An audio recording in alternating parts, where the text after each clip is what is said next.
최근 9년간 해외에서 가장 많은 한국인이 살해된 국가는 필리핀입니다. 최근 몇 년 동안 필리핀에서 발생한 강력 사건들이 되게 많았죠. 그러다 보니까 더 이상 필리핀에서 한국인이 사망했다는 소식은 낯설지가 않아요. 영화 범죄도시 2의 모티브가 됐던 필리핀 관광객 연쇄 납치 살인 사건, 필리핀 사탕수수밭 살인 사건, 필리핀 호텔 사장 살인 사건 등 여러 사건들이 있었습니다. 오늘 저희 채널에서 준비한 사건 또한 필리핀에서 발생한 사건이에요.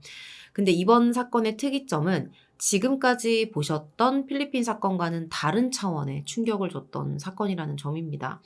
앞서 벌어진 다른 사건들은 한국인이 한국인을 상대로 벌인 사건이었는데, 오늘 사건은 한 집단이 조직적으로 한국인을 타겟으로 노린 범행이었다는 거죠. 준비한 내용 지금부터 전해드릴게요. 2016년 10월 18일 오후 2시 필리핀 앙헬레스에 사는 교민이 수상한 소리를 듣게 돼요. 도와달라는 남자의 외침이었습니다. 조심스럽게 창문을 내다봤는데 여기서 충격적인 장면을 목격하게 되죠. 여러 명의 필리핀 남자들이 한국인으로 보이는 남성을 강제로 차에 태우고 있었던 거예요. 이때 끌려가고 있던 남성은 53세의 한인 사업가 지익주 씨였어요. 지익주 씨는 당시 점심을 먹으려고 회사에서 집으로 돌아온 상황이었습니다. 이 장면을 목격한 교민은 바로 휴대폰을 꺼내서 그 장면을 찍습니다. 잠깐 동안 필리핀 남자들과 실랑이를 벌이던 지 씨는 차량에 태워졌고요. 이 차는 동네를 떠났어요. 이때 납치범들이 지 씨의 차량도 함께 가지고 갑니다. 자, 그러면 이 모든 상황을 지켜본 교민이 경찰에 신고를 해야겠죠. 잠깐 고민을 했는데요. 결과적으로 이 목격자는 경찰에 신고하지 않았어요. 본인이 보복을 당할 것에 대한 공포가 컸던 겁니다. 결국 고민을 하다가 하루가 지났고요. 이날 촬영했던 동영상을 지 씨의 아내에게 건네고 본인은 이 사건에서 손을 뗍니다. 지 씨가 끌려가고 얼마 뒤에 아내가 집으로 돌아왔는데 처음에는 집에 도둑이 든 줄 알았대요. 온 집안이 뒤엎어져 있었고 귀중품들이 다 사라져 있었던 거죠. 그리고 집에 있어야 할 현지인 가정부의 모습도 보이지 않았습니다. 가정부가 집에서 물건을 훔쳐서 도망간 줄 알았어요. 그래서 남편에게 전화를 걸었는데 남편도 전화를 받지 않았던 거죠. 보통은 아무리 바빠도 짧게 메시지라도 남겼던 남편이었는데 이날따라 좀 이상했습니다. 새벽이 돼도 남편 지 씨는 집으로 돌아오지 않았어요. 그리고 나서 다음 날 목격자가 건넨 그 동영상을 보고서야 남편의 납치 사실을 알게 된 거죠. 아내가 경찰에 실종 신고를 접수하고 나서 직접 주변을 수소문해 봤는데 그 누구도 남편의 소식을 아는 사람이 없었습니다. 남편을 끌고 간 사람이 누군지도 알 수가 없었어요.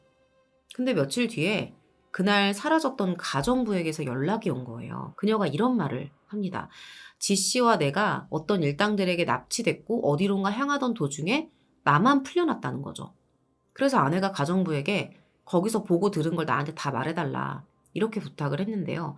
여기서 뜻밖의 대답을 듣게 됩니다.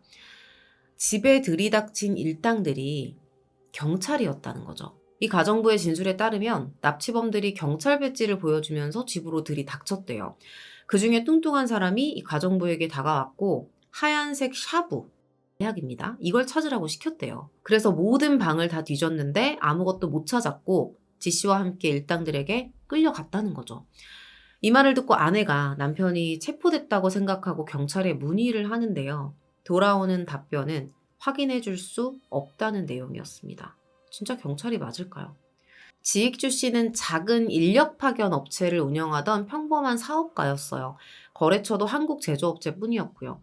평소에는 집과 직장만 이렇게 왔다 갔다 오가던 그런 사람이었습니다. 그러다 보니까 더더욱 아내 입장에서는 남편이 납치된 이유를 정말 추측조차 할 수가 없었던 거예요. 아무리 생각해도 알 수가 없었습니다. 근데 이런 상황 속에서 필리핀 경찰, 특히 이 사건을 맡았던 납치 전담반 AKG는 납치범들이 경찰이라는 제보를 받고도 미온적인 태도를 보입니다. 결국에는 이 아내가 경찰 출신의 사설 탐정을 고용하게 돼요. 이 탐정이 직원들과 함께 마닐라 일대의 모든 감옥을 확인합니다. 경찰뿐 아니라 여러 치안기관들까지 다 조사했대요. 그럼에도 그 어디서도 지 씨의 행방은 확인이 되지 않았어요. 결국 아내는 인근 CCTV 수십 대를 직접 확인하기까지 하는데 여기서 단서를 하나 발견하게 됩니다. 이 CCTV에 납치 당일 이 남편의 차를 미행하던 차가 2대가 있었던 거예요. 이게 찍힌 거예요. 이 차들은 지 씨가 회사를 떠난 순간부터 집에 도착할 때까지 계속 지 씨의 뒤를 따라붙고 있었습니다. 유력한 증거를 잡았다, 확보했다. 이렇게 생각을 했죠. 아내가 재빠르게 이걸 들고 납치 전담반에 CCTV 영상을 제출했고요. 해당 차량에 대해서 수사를 해주세요. 요청을 했는데 여전히 수사는 하는 둥 마는 둥이었어요. 그냥 아무것도 안 했다고 봐야 돼요. 결국 이번에도 직접 아내가 움직입니다. 사비 600만 원을 들여서 오토바이 50대를 동원해요. 남편의 차를 찾아 나섰는데 이 오토바이들이 며칠 동안 밤낮으로 이 남편의 차량을 추적했거든요. 그런데도 안타깝게 소득이 없었습니다. 그렇게 속절없이 시간만 흘러가던 중에 납치 13일 차가 돼요. 드디어 납치범에게서 연락이 옵니다. 몸값으로 500만 페소, 한국 돈으로 1억이에요. 이 돈을 요구해요. 당시에 아내를 돕던 교민들이 지 씨의 생사를 확인하기 전까지는 절대 돈을 주면 안 된다. 막 말렸대요. 근데 아내 입장에선 또 얼마나 절박했겠어요. 다른 방법이 없었던 거죠. 그렇게 친척들한테까지 도움을 받고 손을 벌려서 겨우 이제 500만 페소를 마련을 했고요. 범인이 알려준 접선 장소로 향합니다. 사실 이때도 무작정 나온 건 아니었어요. 이 지폐들이 있잖아요. 이거를 시리얼 넘버를 다 일일이 찍어두고 납치범의 모습들까지 찍기 위해서 교민 2명을 현장 인근에 배치하기도 했습니다. 이게 지금 경찰이 하는 일처럼 보이잖아요. 근데 경찰이 아니고 한 개인이 한 것들이에요. 이때도 경찰의 도움은 받지 못했습니다. 저녁 10시 아내는 쇼핑몰 주차장에 도착했어요. 약속 장소죠. 납치범의 지시대로 돈을 차에 두고 인근 식당으로 향합니다. 그리고 아내와 이웃 교민이 돈이 놓인 차량을 지켜보면서 범인이 언제 나오나 이렇게 지켜보고 있었어요. 근데 이때 정말 생각지도 못한 상황이 펼쳐져요. 상상도 못했던. 갑자기 이 주차장으로 수십 대의 오토바이와 트라이시클, 필리핀 3륜 자동차예요. 이게 막 주차장으로 쏟아져 들어오는 거예요. 그리고 나서 끊임없이 주차장을 맴돌더니 다 빠져나갑니다. 아내가 차로 달려갔는데 이미 돈은 사라진 뒤였습니다. 범인들이 어떻게 머리를 굴렸는지 눈에 보이죠. 너무 순식간에 정신없이 지나가서 대기하고 있었던 교민들도 이 납치범의 모습을 찍지 못해요. 심지어 이 장소는 사각지대였습니다. CCTV 사각지대였어요. 범인의 계획에 완전히 당한 거죠. 범인의 모습을 찍는 데는 실패했지만 어쨌든 요구한 돈은 줬잖아요. 하지만 그럼에도 지 씨는 돌아오지 않았어요. 생사조차 확신할 수 없는 상황이 되어버립니다. 지 씨가 사건에 연루됐다는 증거는 계속해서 확인이 돼요. 납치 당일에 남편의 카드에서 현금이 인출된 기록이 있었던 거예요. 그래서 아내가 직접 은행에 CCTV 영상을 요청했고요. 2달이 지나서야 영상을 받게 됩니다. 이 영상 속에는 처음 보는 필리핀 남성이 돈을 뽑는 그런 장면이 찍혀 있었어요. 이걸 가지고 또 희망을 품고 경찰에 제출을 하기도 했는데 여전한 태도였죠. 해결 기미는 전혀 보이지 않았습니다. 결국에는 이제 고용했던 사설 탐정이 이 사건을 언론에 제보하기까지 해요. 여기서 한번 도움을 받아보자는 거죠. 그렇게 아내는 탐정이 주선한 언론을 통해 기자회견까지 엽니다. 남편의 사진을 들고 눈물로 호소했고요. 현지 언론의 관심을 끄는데 성공해요. 사건 관련 기사가 쏟아지기 시작했고 그제야 경찰 수사가 진척을 보이기 시작합니다. 어느 나라나 패턴이 다 똑같죠. 그렇게 납치 3개월 만에 사건의 전말이 드러나게 됩니다. 이 사건이 이제 언론을 타고 막 전국적인 주목을 받게 됐잖아요. 이 납치 일당 중에 한 명이 경찰에 자수를 했던 거죠. 자수한 남자의 이름은 로이 빌레가스였는데요. 이 사람입니다. 현직 대학 단속반 경찰이었어요. 그러니까 가정부가 했던 말이 사실이었던 거죠. 수사를 맡은 경찰이 납치된 지 씨의 행방을 물었는데 듣고 싶지 않은 소식이 전해집니다. 지익주 씨가 납치 당일에 이미 살해당했다는 거죠. 아내에게 돈을 요구할 당시에 이미 숨을 거둔 상태였습니다. 더 충격적인 건 로이 빌레가스 말고 다른 범인들도 다 현직 경찰들이었다는 거예요. 빌레가스가 납치 살해 공범으로 같은 단속반 경찰인 산타 이사벨을 지목합니다. 이 사람이 체포돼서 혐의를 부인하기도 했는데요. 계속해서 혐의가 밝혀져요. 일단 지씨 카드로 현금을 인출했던 CCTV 속 남성이 이 사람이었고요. 지씨를 미행했던 2대의 차량이 있었잖아요. 이 중에 한 대가 이 사람 아내의 차였습니다. 지씨와 함께 납치됐던 가정부도 당시 현장에 산타 이사벨이 있었다고 증언을 했죠. 수사는 속도를 냈고요. 그렇게 확인된 사건 관련자만 무려 14명에 달했어요. 지금부터는 경찰이 발표한 이 사건의 전말에 대해서 전해드릴게요. 이 사건은 단순하지가 않아요. 여러 팀이 합작한 조직적이고 계획적인 범행이었습니다. 마약 단속반, AKG 소속 경찰들, 정보원들, 이렇게 합작한 조직적인 범행이었던 거죠. 처음부터 이들의 목적은 돈이었어요. 사업가 지씨를 타겟으로 삼고 지씨를 납치해서 돈을 벌기로 공모했던 거예요. 지씨가 평소에 규칙적인 일상을 보내던 사람이었기 때문에 굉장히 쉬운 타겟이었습니다. 어떻게 할지 뻔히 예상이 되니까요. 사건 당일 그들은 지씨를 미행했고요. 마약 단속을 핑계로 이 집으로 침입합니다. 그렇게 먼저 집을 털고 나서 지씨와 가정부를 납치해서 현장을 떠났던 거죠. 그러면서 지씨에게 마약 범죄에 연루됐다는 누명을 씌워서 이제 돈을 뜯어야겠다 이렇게 생각을 했던 거예요. 근데 지씨가 저항을 하면서 이 계획이 틀어졌다고 합니다. 결국에는 범행을 은폐하려고 지씨를 살해하기로 했다는 거예요. 과연 계획이 틀어졌기 때문에 그 이유로 살해했던 게 맞을까요? 일당은 우선 가정부를 풀어준 다음에 차를 돌려서 2시간 거리의 마닐라로 향합니다. 이 가정부를 살려둔 이유는 알려져 있지 않아요. 이후에 이들이 향한 곳은 어디였을까요? 한적한 야산이었을까요? 아니었습니다. 필리핀 경찰청 본청이었어요. 여기다 차를 세워놓고 지씨를 살해한 거예요. 경찰청에서. 그들은 코를 제외한 얼굴 전체를 박스 테이프로 감았고요. 와이어로 목을 졸라 살해합니다. 지씨가 마지막까지 살려달라고 호소했대요. 돈 달라는 대로 주겠다. 절대 신고 안 하겠다. 살려만 달라. 이렇게 호소를 했었는데 끝내 목숨을 잃고 맙니다. 이게 경찰청 본관에서 불과 40m 떨어진 곳에서 벌어진 일들이에요. 그런데 지씨를 살해한 이후의 행적은 더 충격적이었어요. 우선 지씨의 시신을 한 장례식장으로 옮겨서 보관을 합니다. 당시에 그 장례식장 직원들이 지씨의 시신을 분명하게 기억을 했어요. 왜냐면 한국인처럼 생긴 시신을 처음 보기도 했고 뭔가 이 시신의 상태가 고문을 당한 것처럼 보였다는 거죠.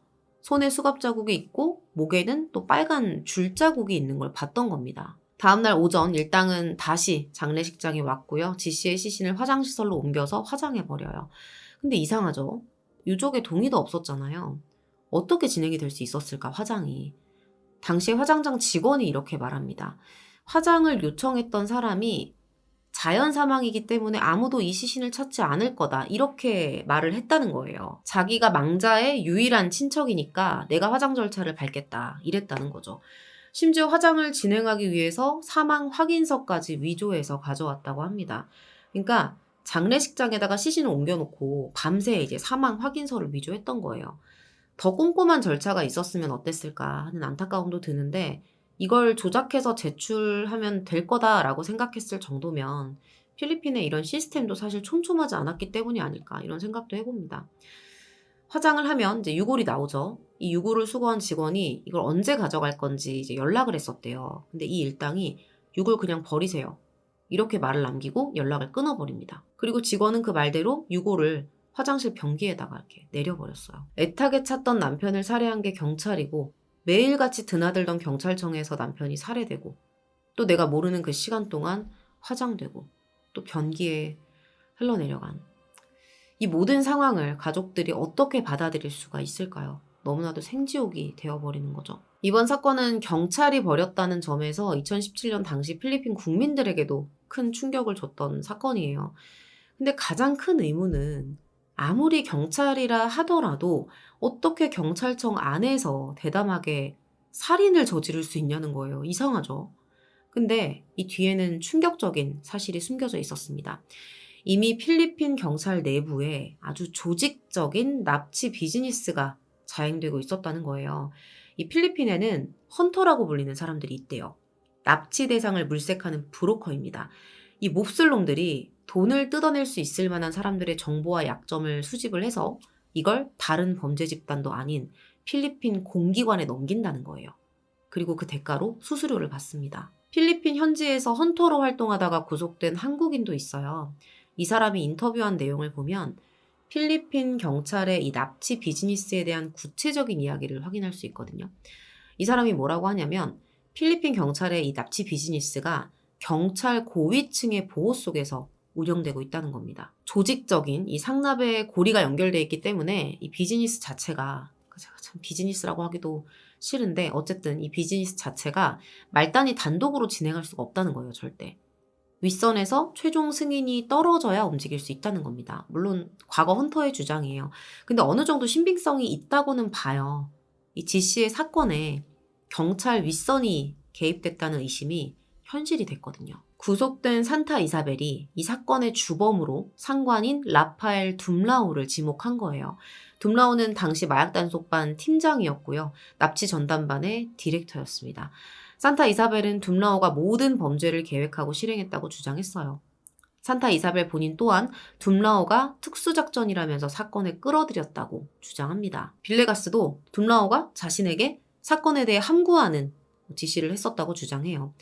둠라오는 사건 관계자들이 한창 구속되던 그 시기에 갑자기 잠적을 했었는데요. 대통령의 경고를 받고 경찰에 자진 출석합니다. 근데 잠수까지 타놓고, 너무 뒤가 구린 건데 잠수까지 타놓고 막상 나와서는 혐의를 부인해요. 그럼에도 산타 이사벨은 계속해서 폭로를 이어갔죠. 이거 둠라오가 끝이 아니다 이러면서 경찰 최고위층의 이름들까지 막 거론을 하기 시작한 거예요. 내가 그들에게 살해 협박을 받고 있으니 신변 보호를 해달라, 이렇게까지 요청을 합니다. 경찰 최고위층까지 사건에 연루됐다는 이런 의혹은 연일 대서특필됐고요. 경찰을 규탄하는 시위까지 열립니다. 이렇게 여론이 들끓으면서 경찰청장 그리고 대통령까지 사태 진압에 나섰어요. 청장은 기자들 앞에서 공개적으로 부패 경찰을 기합주는 쇼를 벌였고요. 대통령은 범인들의 머리를 한국에 보내겠다면서 엄중한 처벌을 약속했습니다. 근데 사건은 이 대통령의 엄포와는 반대로 흘러갔어요. 필리핀 수사 당국이 난데없이 애꿎은 한국인들을 막 구속하기 시작한 거예요. 지씨가 한국의 조폭이고 한국 조폭들이 필리핀 경찰을 고용해서 벌인 범죄라는 거죠. 근거도 없는 이야기였습니다. 심지어 지씨의 아내를 도왔던 교민까지 체포해요. 이런 상황에서 사실 가장 절실했던 건 한국 외교당국과 경찰의 도움이었습니다. 하지만 지씨의 아내는 납치 당시부터 재판까지 그 어떤 도움도 받지 못했어요. 필리핀에는 한국인 대상 범죄를 해결하기 위해서 코리안 데스크라는 경찰이 파견이 돼 있는데 납치 당시부터 여기에 도움을 요청했었거든요. 근데 아직 확실한 사건이 아니다 이러면서 다른 사건이 급하니까 여력이 없다는 식의 그런 대응을 했다고 합니다. 대사관도 무심하기는 마찬가지였어요. 신변의 위협을 느꼈던 아내가 대사관에 보호를 요청했을 때도 법적으로는 불가능하다는 답변을 받았고요. 결국 아내는 숨어 지내게 됐습니다. 담당 영사는 절차에 따라 안내한 것뿐이라는 입장을 내놔요. 그러면서 변호인과 통역인의 명단은 제공할 수 있다고 말을 했는데 이건 사실 교민들도 다 할 수 있는 일이었습니다. 정말 이 피해자의 아내분은 타지에서 어마어마한 그런 힘든 일을 당하고 누구에게도 도움을 받지 못한 거예요. 이후에도 홀로 필리핀에 남아서 힘겨운 법정 싸움을 이어나갔습니다. 필리핀은 우리나라랑은 사법체계가 좀 달라요. 피해자 측이 재판에 적극적으로 참여하지 않으면 자연스럽게 사건이 기각되고요. 용의자는 석방된다고 합니다. 더욱이 재판 진행이 엄청 느리고요. 형사사건 유죄율이 10%밖에 안 돼요. 여기야말로 진짜 범죄 저지르고 살기 좋은 나라로 보이죠. 때문에 피해자의 아내는 필리핀에 남아서 모든 재판을 지켜봤습니다. 구속된 14명 중에 혐의가 확인되고 재판에 넘겨진 용의자는 딱 5명 뿐이었어요. 심지어 핵심 용의자인 둠라오 아시죠? 이 사람은 보석으로 석방된 상태로 재판에 참석합니다. 재판부가 그의 보석 신청을 받아들인 거죠. 명백한 윗선의 꼬리 자르기 정황입니다. 용의자들은 고의적으로 시간을 끌면서 재판을 무기한 연장시켰어요. 지씨의 아내가 스스로 지쳐 떨어져 나가고 자연스럽게 기각되길 바란 거죠. 그렇게 1심 판결 선고까지만 무려 6년이라는 시간이 걸려요. 2023년 6월 6일 1심 재판부는 산타 이사벨과 제리 옴랑에게 무기징역을 선고했습니다. 사건 해결에 결정적 제보를 했던 로이 빌레가스는 국가 증인으로 면책되면서 석방이 됐고요. 또 다른 피고인 화장장 소유주 헤라르도 산티아고는 코로나19로 이미 사망해버린 상태였죠. 마지막으로 이 산타 이사벨이 주범으로 지목했던 라파엘 둠라오에게는 무죄가 선고됩니다. 뿐만 아니라 수사국장, 부국장, 전문 수사팀장 등 고위 관련자들은 기소조차 되지 않고 빠져나갔어요. 6년을 지옥같이, 여러분 6년은 엄청 긴 시간이에요. 말이 6년이지. 이 6년을 지옥같이 버텨서 겨우 얻어낸 결과물이었습니다. 이런 반쪽짜리 판결에 지 씨의 아내는 울분을 토했습니다. 재판 결과를 들었을 때 쇼크가 와서 기억이 하나도 없다. 2명의 범인이 무기징역을 받은 건 유족도 예상했었다. 그런데 둠라오가 무죄를 받을 줄은 생각도 못했다. 상급 경찰이고 또 상급자의 지휘 아래에서 일어난 사건인데 조금의 죄도 없다는 게 전혀 이해가 가지 않는다. 또한 이렇게 억울한 사건에도 정부가 어떤 조치 없이 가만히 있으면 정말 한국 사람은 필리핀 말로 마사랍, 맛있다. 그거다. 쟤네는 건드려도 돼. 그런 인식이 만연해질 것이다.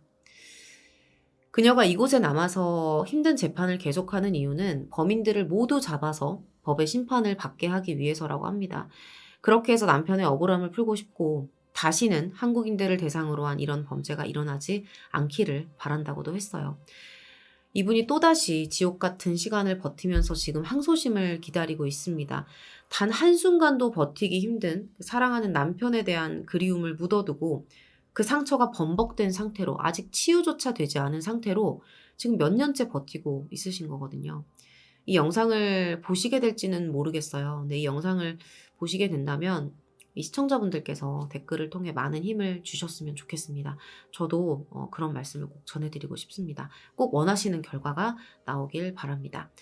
오늘 준비한 사건은 여기서 마무리하도록 하겠습니다. 긴 시간 시청해주셔서 감사합니다.